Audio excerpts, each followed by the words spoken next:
Greetings, everyone. I extremely hope that my audio is alright right now, because if it's not, this whole video is going to be voided. Welcome to Sand: Box. That's the name of the game, and it's all about physics and learning about how different things can interact. The game isn't that particularly exciting. It's mainly about learning how things interact. So I'm just going to be talking about some things that I've been thinking about for a little while over it.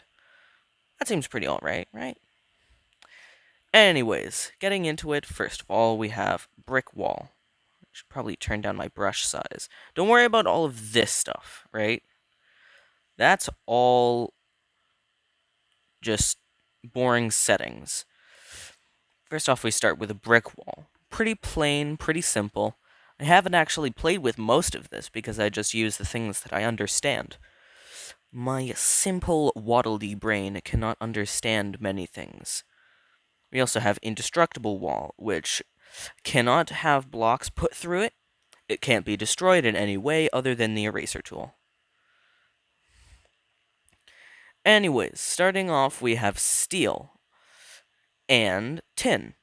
Tin is one of the first interactive items. When you put a flame or fire over it, it melts. Just clear the screen. I don't exactly know what steel does. Does it melt?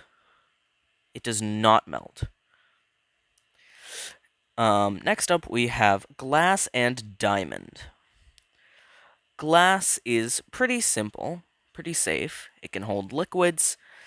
Also, an interesting thing that has a real-life counterpart.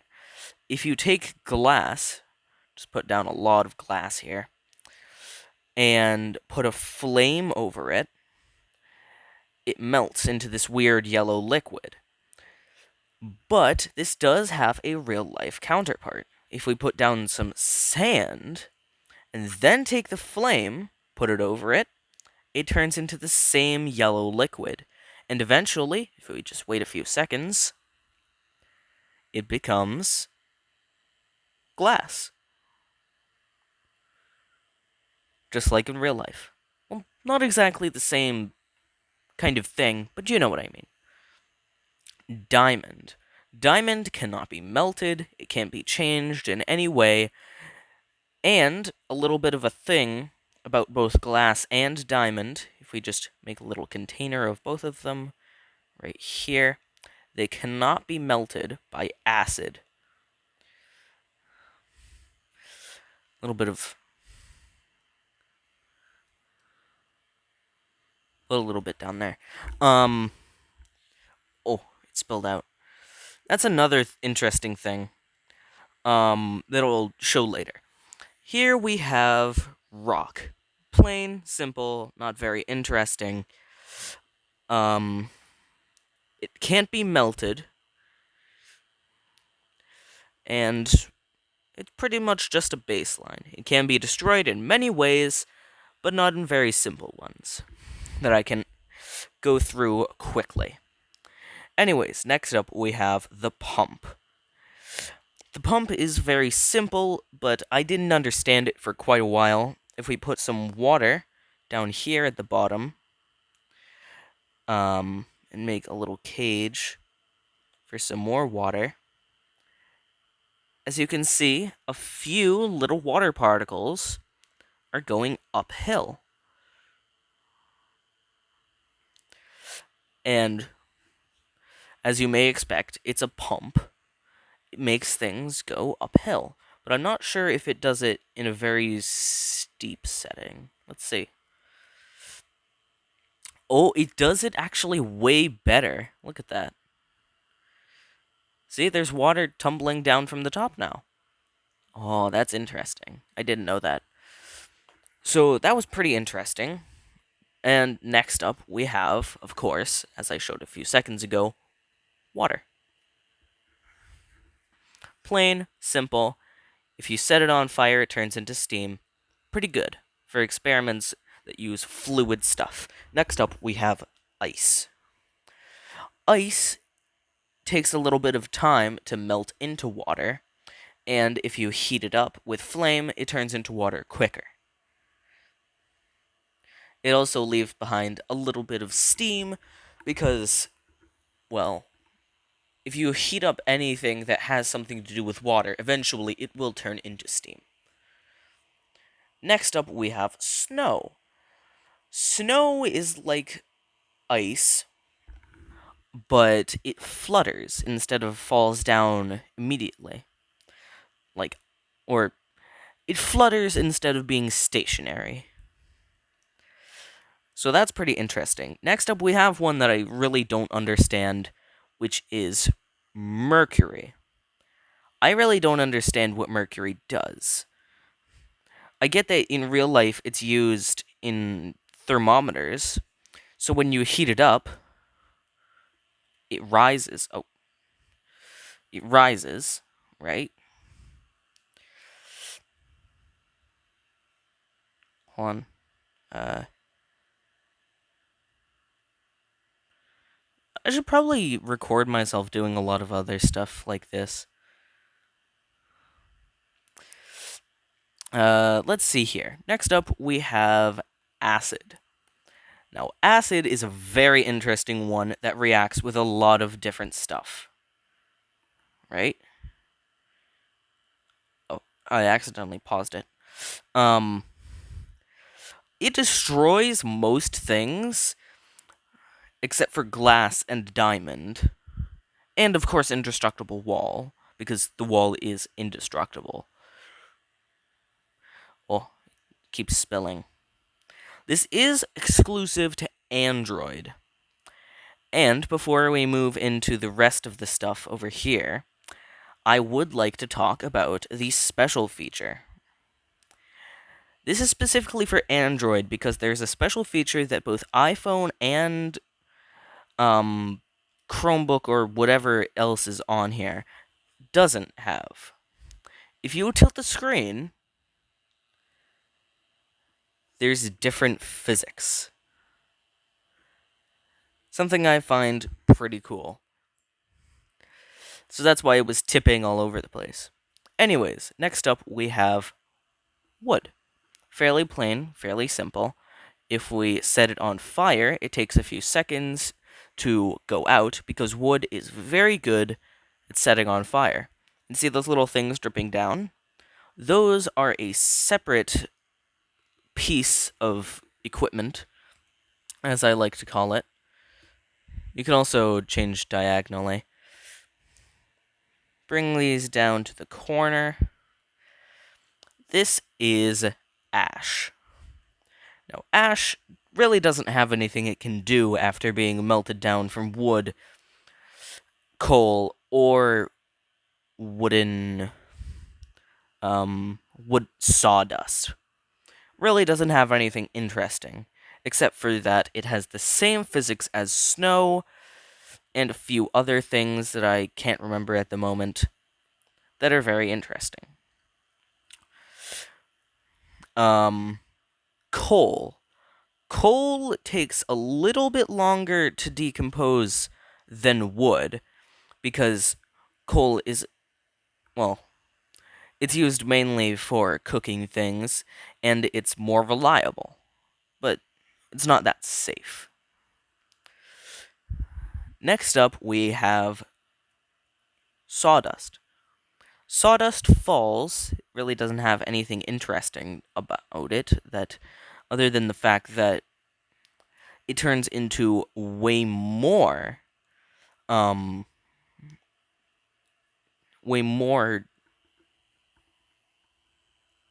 ash. I was thinking of the word, I was being dumb. Crude oil. Or is this crude oil? Yeah, that's crude oil. Crude oil, here we have it, is fairly simple. You can set it on fire, and it will burn for a little while. Specifically, fire, well, doesn't set it on fire immediately, but if we take flame, we can bring the fire down a lot faster.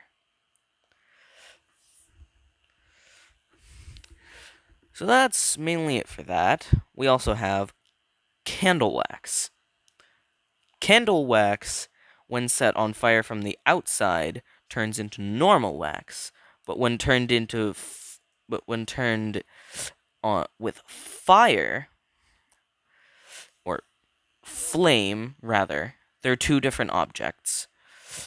It turns it still turns into candle wax, but you can destroy it.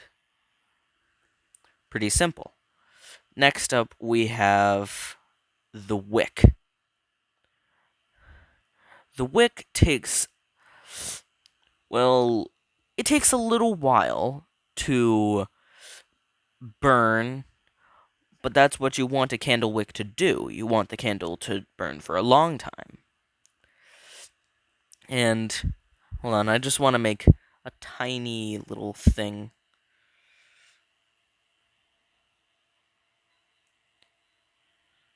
There we go. Candle. And then it burns the rest of the. It tries and fails very miserably at burning the rest of the candle. Next up we have methane. Methane is the same stuff that is in I'm gonna put this the most serious way that I can. It's the same stuff that is in farts. Not even a joke. But it is also highly flammable, which is not a good thing.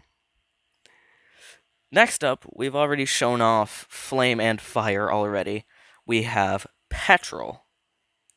Now, petrol has the actual petrol part, which is like this lighter blue, but we also have the stuff on the top, which is a darker gray. Now, the darker gray stuff burns up almost immediately. But then, the petrol starts shooting these little sparks, like it does in real life. Petrol shoots sparks. Next up, we have lava. Lava also shoots little flames that come out of it, right? It melts most stuff down into its simpler form, right? But after a little while, as we can see in a second, it starts to solidify. A really cool thing that I like to do whenever I'm playing around with lava in this game is I like to flip the screen upside down when it's on its last stage of solidification, so it can just have little crumbles all around the screen. Let's do that for a second.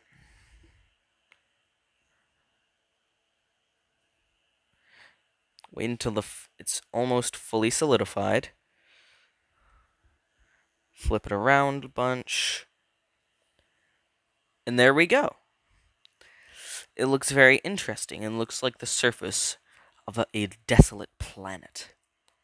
From a bird's eye view, of course. Next up, we have sand. Fairly plain, fairly simple. It can turn into glass when heated up. Already talked about sand a few minutes ago. Pretty simple.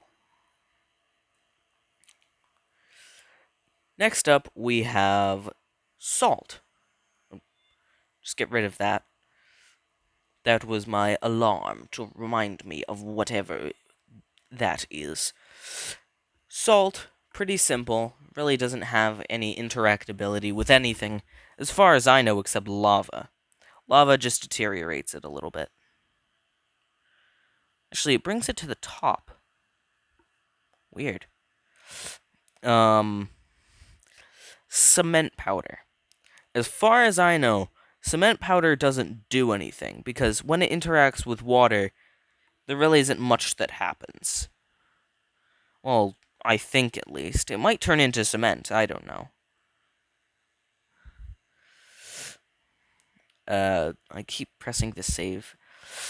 Next up, we have a sieve.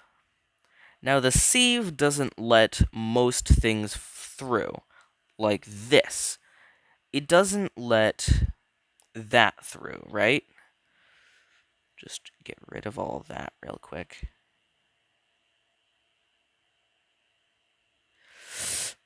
But it does let water and mercury through. There's also some very special water physics in this game. Mercury goes to the very bottom. Water and acid are at the same level. And at the very top, petrol. Very special water physics there. Also, when you burn mercury and when you burn acid, they turn into evaporated types. I'm pretty sure evaporated acid is very dangerous. Anyways, on to this little spot right here. We have agriculture. First off, we can put down some soil. You can put moss seeds, put down a few of those, put down flower seeds. Pond algae goes in there. We have ivy, normal grass, and plant. And they turn into all different things. You don't have to water them, they just grow on their own. I'm messing it all up. Hold on, restart that. Soil. You already saw the moss. Put that down just a little bit. You already saw the moss.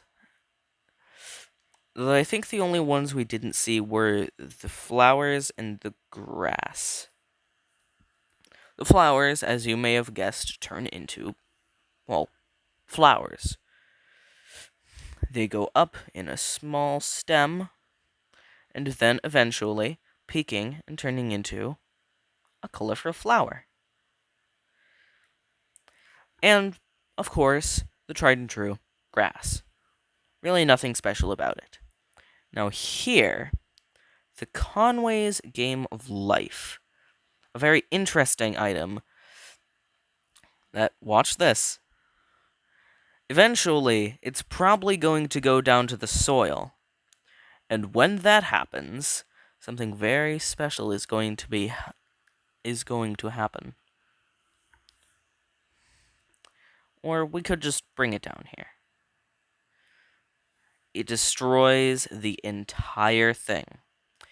If you didn't know, Conway's Game of Life is a system of rules put into place by John Conway about this game called Conway's Game of Life, right? Simple. Let's just get rid of it. It gets destroyed by flame, interestingly. Now, the set of rules...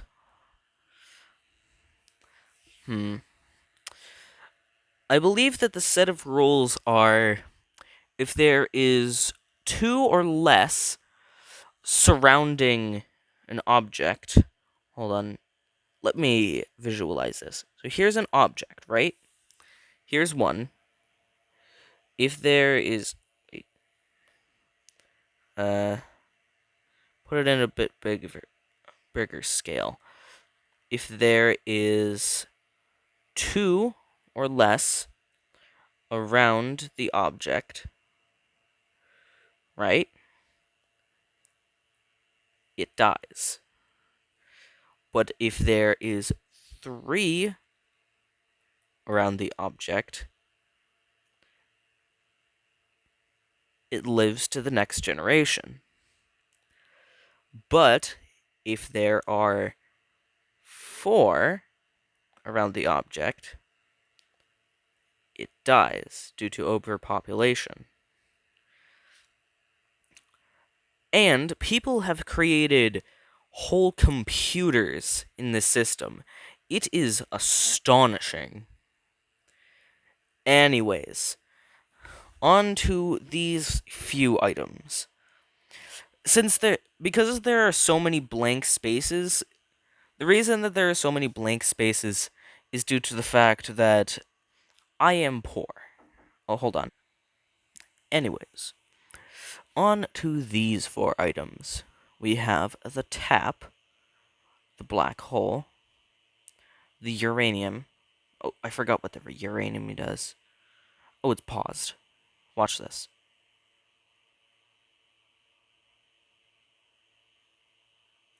Put down a bit more.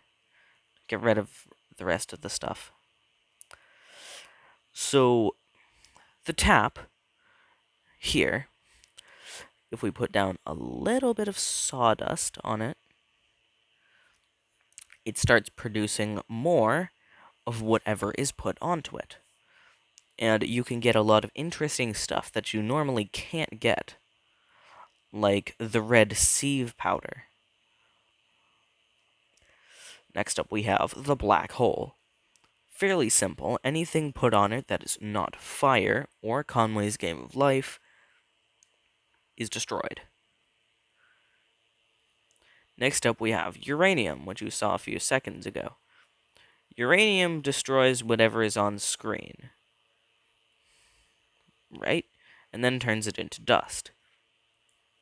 Here we have the virus. We need to put down a little bit of a structure for a second. Put a little bit of a smiley face. And if we get a virus, put it right here. It destroys most of whatever is around, other than indestructible wall and a few other items, I believe. Does glass get destroyed by it? Oh yes, glass gets destroyed. And fire. Fire is good at destroying the virus. And now, the last four items on the list, we have the fuse, the nitroglycerin, the gunpowder, and the C4. Something I've noticed is most of the stuff on the list that I've been showing you is very explosive. So that's pretty cool. First up, we have the fuse. Now, the fuse is the good version of the wick. The fuse is very good at destroying whatever fire is put onto it. Next up, we have the nitroglycerin. It is a fluid substance. Fill in that last little bit. Oh, come on. Just fill it in. Come on, hold on. My ADHD is flaring.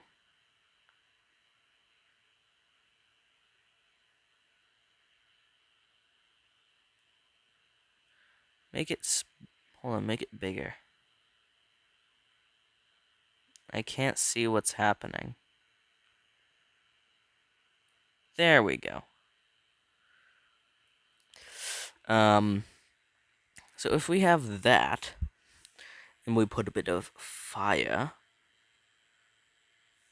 it explodes into a bunch of sparks, right? Nitroglycerin is the much more unstable version of TNT. Next up, we have gunpowder. It is a powder substance. Powder and fluid are two different things. Fluid flows more, well, fluidly, and powder, such as sand, sawdust, and salt, all flow very unfluidly, and it explodes in the same manner. Next up, we have C4. Now, C4, it explodes in the same manner. All four of those items are pretty much the same except for the fuse. Just explode that. Now, onto the last few things before I end the video. Interactions. Some things interact in different ways, right? So if we put down some soil, and put down a few moss seeds,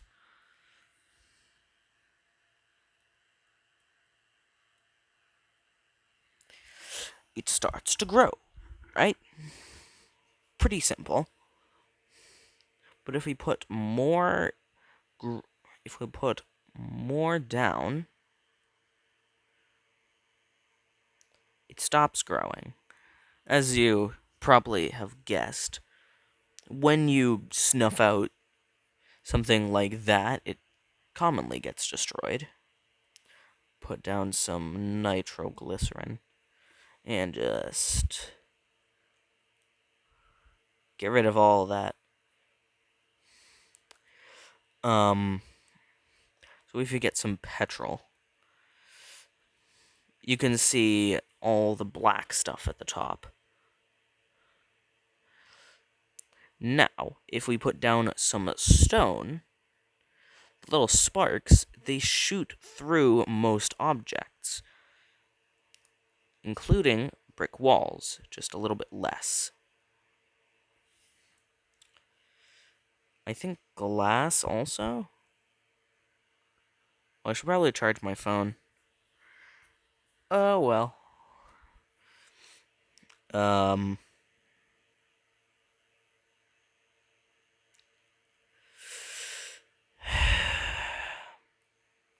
There goes all the petrol, and most of the stuff looks very craggly now.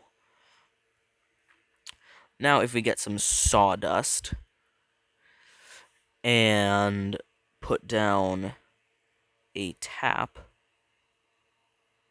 and then burn all the sawdust, and then if we put the screen upside down,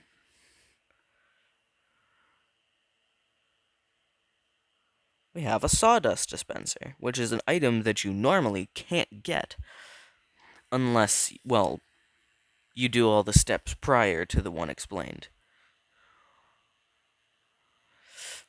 And if we put down more taps, we get way more ash.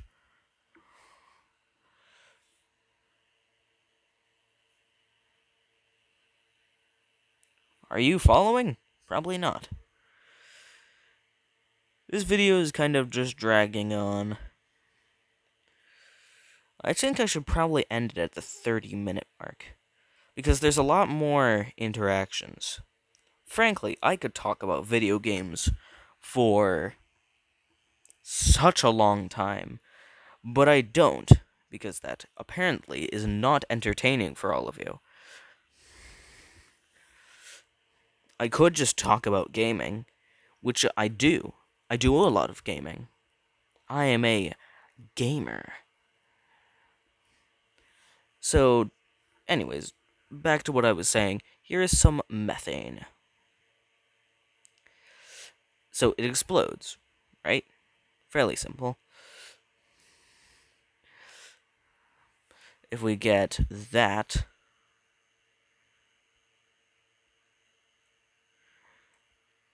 some C4 on the outside,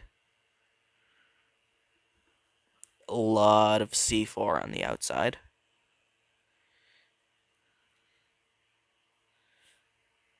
Oh, you gotta get rid of that little bit. And then we put methane. Where's methane? Methane on the inside. I'm not exactly sure how this actually works because I haven't tested it before. So if we... it's a protective barrier. That's nice. We also have view mode. View mode just changes most of the stuff, right? It changes it all to red. Except for, I'm pretty sure... No, liquids are still red. How do you differentiate between the two? Oh. Mercury. Oh, that's interesting. What does it look like without the view mode? Oh, that's cool. Also, a cool little thing, and also a bit of eplip, you know what I mean, epilepsy warning for this. Um, if we take a bunch of water and then a bunch of acid and we mix it up. Oh, lock screen.